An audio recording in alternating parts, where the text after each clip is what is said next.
All right, switch the camera. All right, welcome to Burn the Ship. Thank you guys for coming back. Again, our goal of Burn the Ship is to connect entrepreneurs with professionals that can help you go on your business, right? We talk to people that have kind of experienced all the things that we experience as small business owners, as entrepreneurs, that have walked the walk and talked the talk and kind of went through all those things and can come out the other side and kind of tell us what it's like, right? And so I appreciate you coming. First of all, thank you. I know that logistically sometimes this is kind of a nightmare in the middle of the workday and all those things. So I appreciate you kind of allocating the time to do it. Why don't you go ahead and introduce yourself and your business? Thanks so much. My name is Kate Stewart. I have a company called Bauble Stockings. I sell miniature Christmas stockings for a living. They have a big tradition, though. They are meant to hold or contain a clue to each family member's final gift of Christmas. They are made for fair trade in Haiti, where I now help employ about 1,200 women, and we'll sell about 26,000 units this year. So Wow. We're across the country. Tell me a story. I'm curious. My favorite story. So I grew up with this tradition being for my mom to say thank you for all she had done. So my dad and my big brothers and I would go shopping for this special gift. And one year, my mom, we'd open all the gifts, and my dad told my mom to go get her Bauble stocking, and she got it, and it had a note in it saying, you've got art lessons. And my mom was like, thanks, I like art, that's great. And he goes, call your best friends, their husbands all signed them up for the same class. So they had this built-in girls' night. It was supposed to be a year, but it ended up being like my whole high school. Yeah. But so it's sweet stuff like that. I've also seen somebody get car keys. So it can range the gamut. It's just meant to be the most thoughtful gift of the year, the one that makes you feel warm and fuzzy and like everyone really thought about you and what would mean the most to you. Sure. And so tell me how you got things started, right?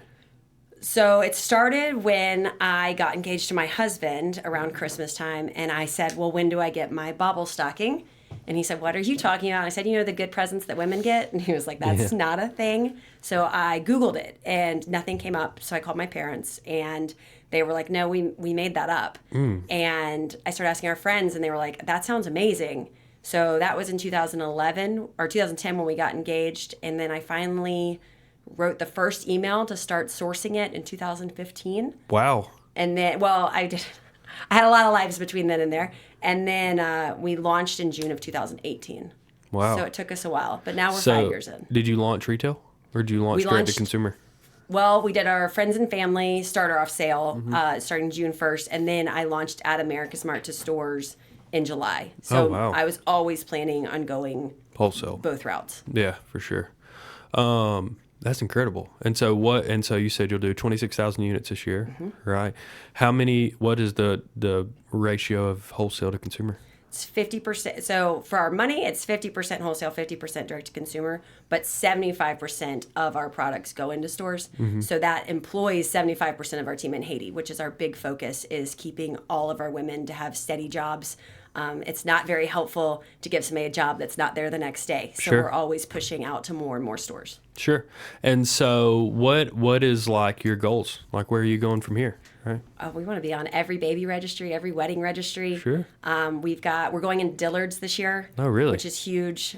We've got customs being made for, Sea Island, Ocean Reef Club, Grove Park Inn, a golf course I can't name.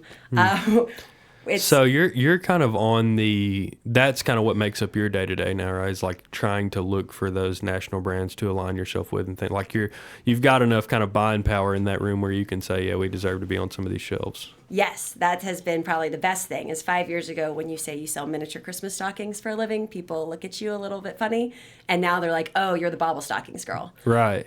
Yeah, that's pretty cool. That's pretty cool. You could be the next Spanx. Small goals. Next Sarah Blakely. We've gotten to almost the second to last round on Shark Tank. Really? So we apply every year to see where we can get. So last year. That's cool.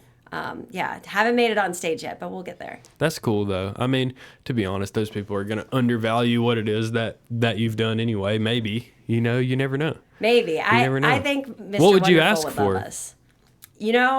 You always need more money. Like you always need to buy more inventory. There's always a need that you can't grow because it takes, especially with us, we have an 8-month turnaround, which drives. I have a board member who's a CPA, and it drives him crazy that he's like, on an ideal day, in an ideal business, you would send your money to get your product made at 7 a.m. and you'd have your product by 7 p.m. We start ordering in December for stuff we're going to sell the following fall. So it's a Golly. very long lead time, and it's a lot of money goes towards inventory. Yeah. I guess emphasis on the word ideal with what he's saying, I guess. Man, that's crazy though. Why is that? Because they are all hand stitched. It takes a really long time to make them. And What is the unit price to a consumer? $85. Really? No kidding. Will you pull up their website? I want to see it. I brought you a gift. Oh, really? Thank you. Thank you. I have a 5-month-old little daughter that would Really? love to. You could start this tradition with her. That's That's right. really cool. It's got a note in it that it's got like the trifold that'll explain like the whole tradition and who's making them. Yeah, this is really neat. I'm gonna take credit for this. When I get home, I thought this up. Bauble Stockings. Bauble. Bauble is like a piece of jewelry. Mm-hmm. It's a shiny trinket. BAUBLE. Because my dad always said that on a good year, it's a bauble, which is a piece of jewelry. If I'm really smart, I'll never let my wife see this. And then I'll do something really cool with it, like on Christmas. That's right. But that's never gonna happen. My guy friends in high school have actually been the best supporters. Really? Yeah. My guy. I have some really great friends from high school, but they all have bought them for their wives, and I think This it's is been really, a peer really pressure cool. thing. I think This is really cool. Thank you. What has it been like, kind of navigating like that? Just all right. So tell me this, right? Nobody wakes up and knows how to do this day one, right? No. Where did you learn this both the direct to consumer and the wholesale side? Like what is so your growing the background in? business? Well, I Yeah. majored in PR at Florida State University. Oh, really? And I am smart enough to know that you hire PR professionals for a reason. That is a fact. I have just realized that recently. Yes, I think That's a lesson I just learned. Thank you for this, though. This really means a lot. course. Thank you. I appreciate that. PR folks, I think people think, oh, I can do what they do. No, you can't. You don't have the relationships. Promise you can't. I can write really well. That is one thing that I've going for me is I went to Holy Innocents in Sandy Oh, really? Springs, and they taught me how to write. So I can explain myself really well, but the problem is people don't have the time these days. People don't want to read. They want it to be told in pictures. So the first thing I invested in from the very get-go, where I I was a new mom. I think when we launched, I had 2 babies. I had a 2.5-year-old and a baby. And launched is 15 or 18? In 18. Okay. In 18. So I had my first child in 2015, and I had my second child in 2017. Sweet. And then we launched, and what I had invested in was the one thing I spent my money on was photography. And I hired the best photo stylist in Atlanta and her stylist. So the photographer and stylist, they're Right. a pair. The photographers will always tell you, Right. I can style, but I'm not a professional stylist. Right. Because we had to tell the story in pictures.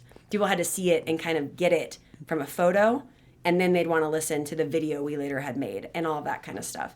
So it was really about storytelling, everything in here. And the other thing that I've learned is people like to see me on screen, which is a weird feeling to be like. It is a little weird, right? I've gotten used to it myself. It's kind of wild, but people do. They back the person. Right. And so some of our best supporters have been here since the beginning, and they're like, I remember when this was happening. And so much has happened in Haiti, especially since 2020, but the president was assassinated. I've had to get on stories and explain different things that are happening. But I was just at Southern Baked Pie, had a big party on Saturday, and I was in line for pie at 9:30 a.m. Wow. You're diligent. Diligent. And it's bad to be solo waiting for pie. Maybe as a girl, that's a weird thing. But I was waiting for pie, and the girl behind me, I just started I'm a talker, and I just started talking to people next to me.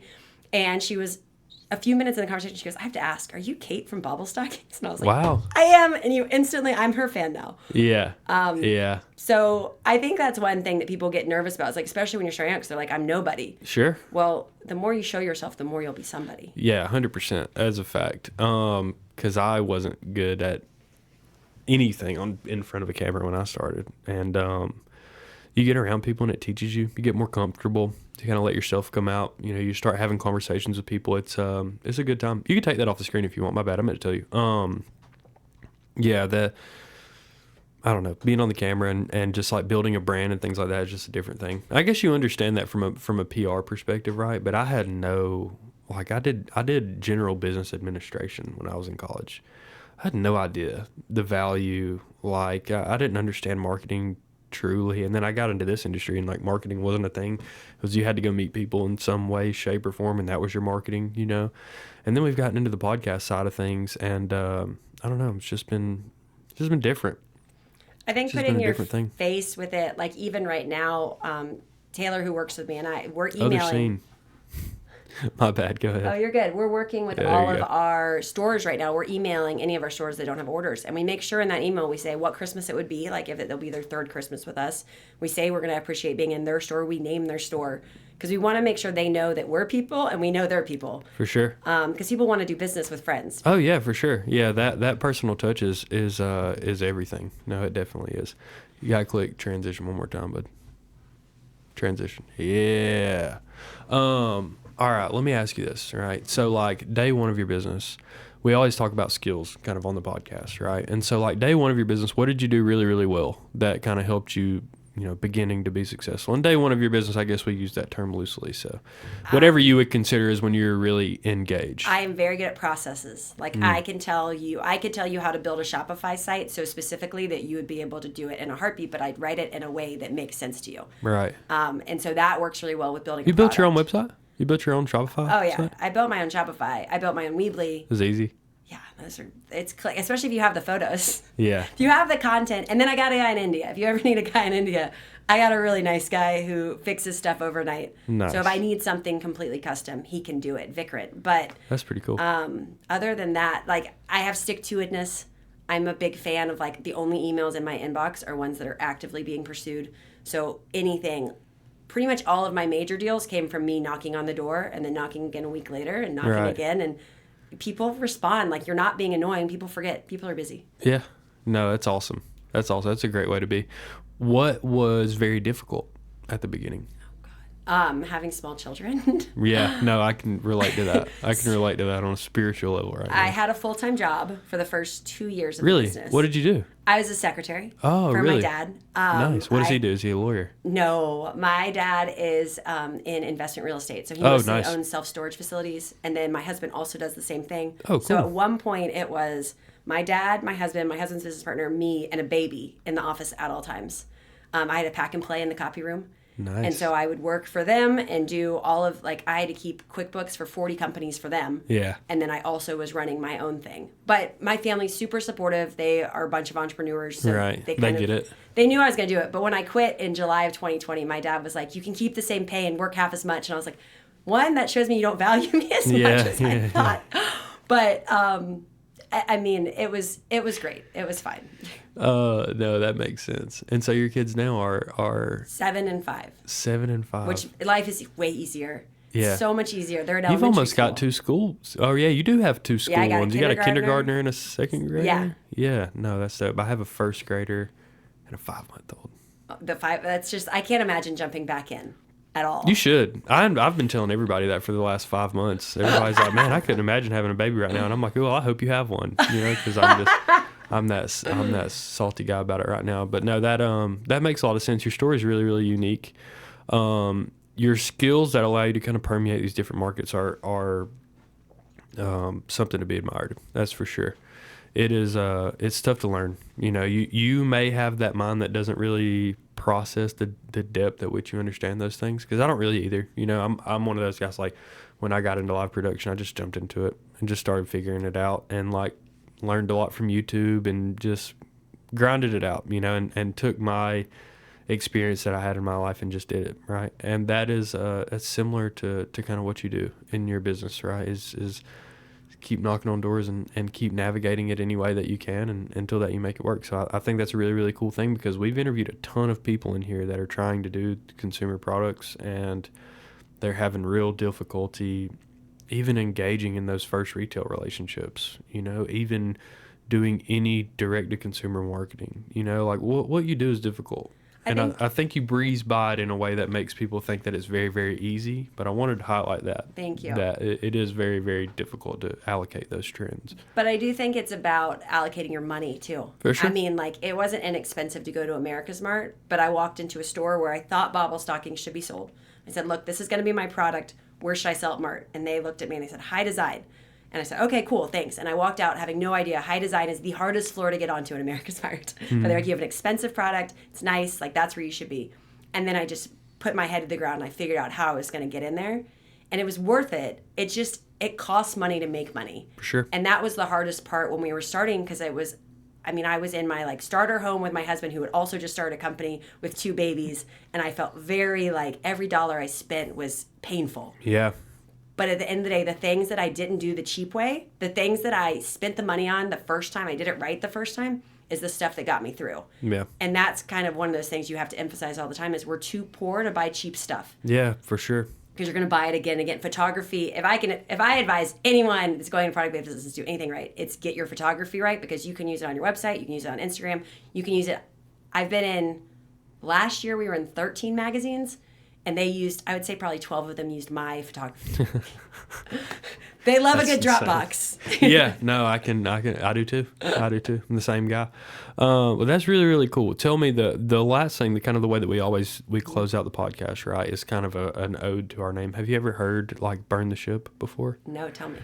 So Hernan Cortez, right? I should video this or something, because I tell everyone this, and I wish I had a more engaging way to tell it to the audience, but because I kind of breeze by it now, and I wish I didn't. But Hernan Cortez, right, conquistador, and he lands in Central America, and the first thing that he tells all of this Spanish Armada of people that are with him that are about to go give smallpox to all of the Western world, right, is take all the supplies off all of the boats and disassemble all the boats and put them on the beach and burn them, right? And so what he was telling those people is like, we are, somewhere near where we said we were going, and we either have to figure it out here or we're going to die, right? So they completely disassembled this massive just amount of ships, right? And just burnt every plank of wood that came with them.